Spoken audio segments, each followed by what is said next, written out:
When we think of long-term side effects, really we're thinking of medications, where you're taking something every day for long periods of time, and that allows the active ingredients to kind of maybe build up in the system. But with vaccines, we don't see that. We have the vaccine agent, and then the immune system response begins, and then the vaccine agent is gone very quickly. While it is a very valid concern, and what most people are concerned about are the long-term effects, there have never been, for any non-live vaccine, there have never been any reported long-term side effects associated with vaccination. This particular vaccine is a non-live vaccine. Usually, most of the long-term effects are results of short-term effects. And if we look at the short-term effects associated with COVID-19 vaccines, and none of them is known to be associated with any long-term effects.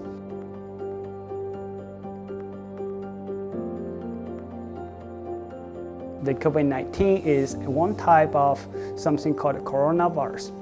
And this COVID-19 that we had in the year of 2019 was not the first time human beings had a problem with COVID or coronavirus. While in the United States, it may seem that the vaccine was developed and released very quickly, in fact, the vaccine development actually started in 2002 when the first SARS outbreak happened in Asia.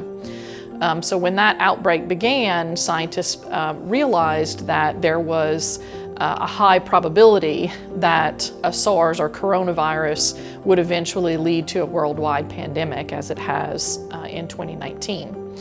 So the vaccine has been in development for almost 20 years. It may appear that it has been developed very quickly compared to other vaccines, but it hasn't. It just hasn't had an impact in the United States previously. One of the things we see with the long time frame that we normally see with vaccine development and drug development is some things that were kind of eliminated with this vaccine. So funding is an issue, getting volunteers is an issue, and we didn't see that with this vaccine development. Also, a lot of the preliminary work had already been done previously when we had other coronavirus outbreaks in the past. So a lot of the red tape was eliminated for this one. So because of the large number of individuals who were willing to be test subjects, that process went through much faster than it has in other cases. But that doesn't mean that the entire process didn't meet the same standards as before. It just happened faster because there were more people who were willing to get tested.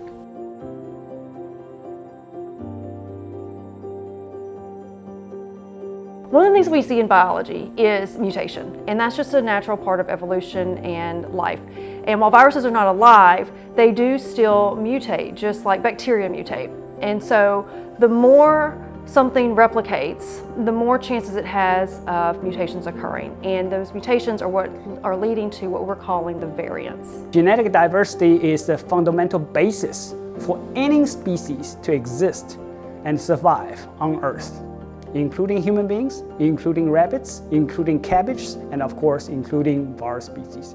In the case of the Delta variant, for example, the one that has created the most impact in the United States recently, this variant became much more common in the general population because it is able to spread from one individual to another at greater rates, at higher rates. As more individuals become infected with the Delta variant, we see an increased chance in the development of new mutations of the Delta variant, and that's how we get the next variant that will pop up. The way that we stop variants from forming is by stopping those infections. If we reduce the number of people who are infected, we reduce the chance for the virus to mutate and therefore reduce the chance for a mutant to then come back into the population and spread again.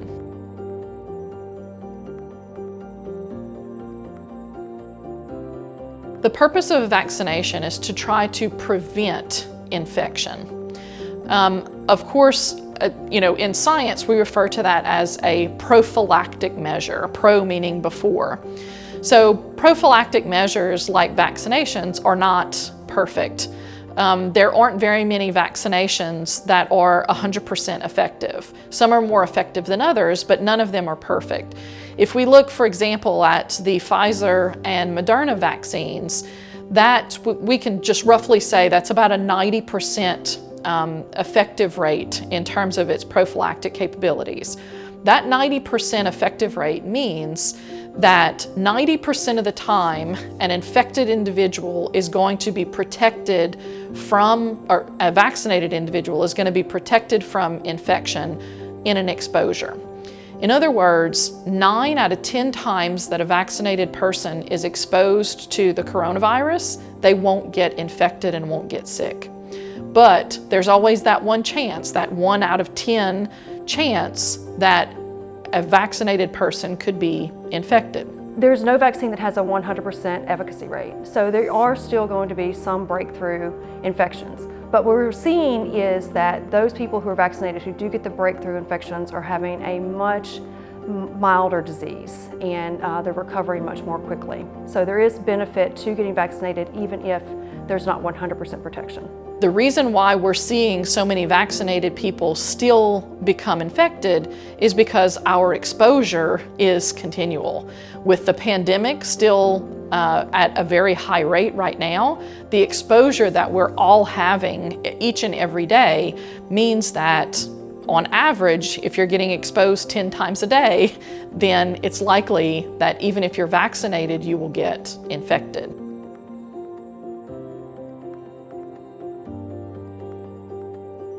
Well, the simple answer is they work differently.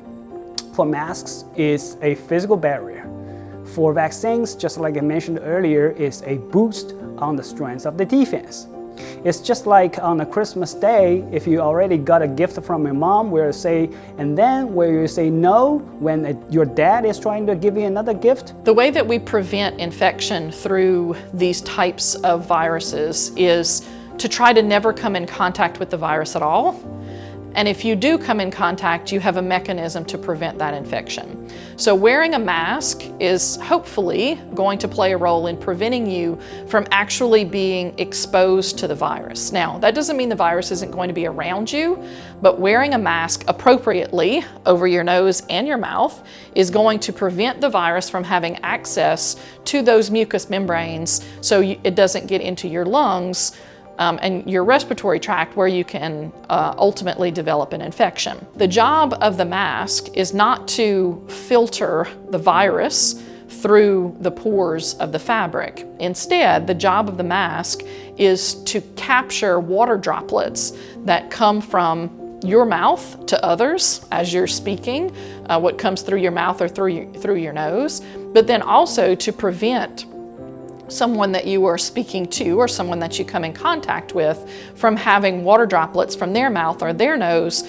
come in contact with your respiratory system. That's going to greatly reduce the opportunity for the virus to have access to your respiratory tract to cause an infection. In the vaccination process, we are training our immune system to recognize the coronavirus, specifically the spike protein of the coronavirus, so that if you ever do become infected, then your body can mount a very rapid and very specific immune response to that protein that's on the outside of the virus. Wearing a mask and getting vaccinated is a 1-2 punch that helps to minimize the chance of you developing a disease, more so than stopping an initial infection from occurring.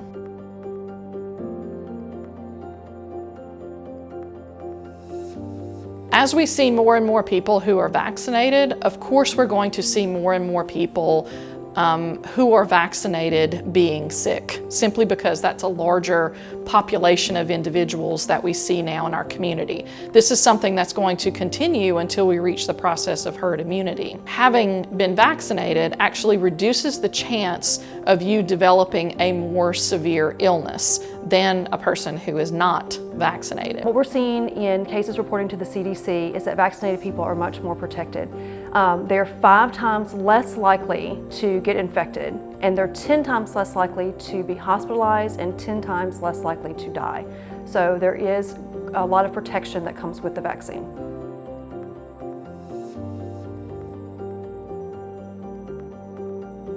Different pharmaceutical companies, different areas, have developed their own specific alterations or variations of the vaccines.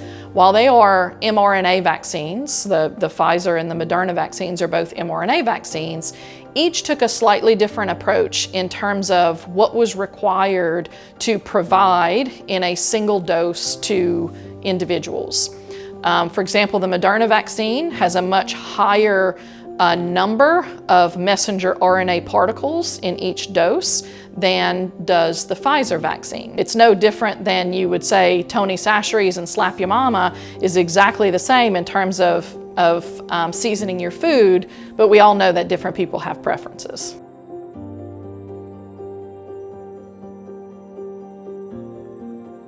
It will not happen.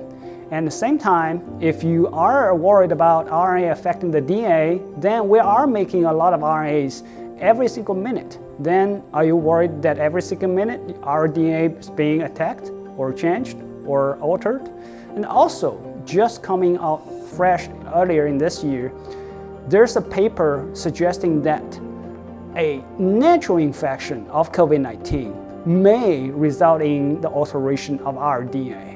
Not the vaccination, the natural infection. So if we really want to worry about our DNA, we should worry about a natural infection, not a vaccination. When we study biology, we know that the flow of information goes from DNA to messenger RNA to protein. And so messenger RNA does not enter the nucleus, and so it cannot possibly affect the DNA. Messenger RNA vaccines are not capable in any way of altering your specific genome. The genome of all living organisms is DNA.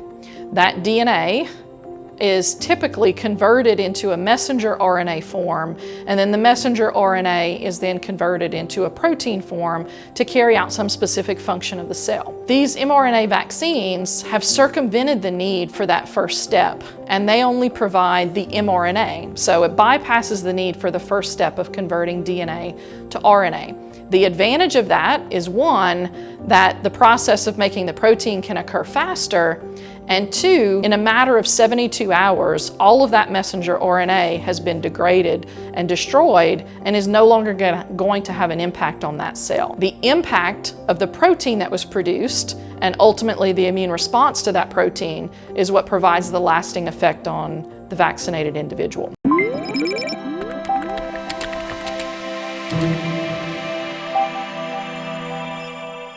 I got the vaccine. I got my vaccine. I got my vaccine. I got my vaccine. I got my vaccine. I got the vaccine. I got the vaccine. I got the vaccine. I got the vaccine.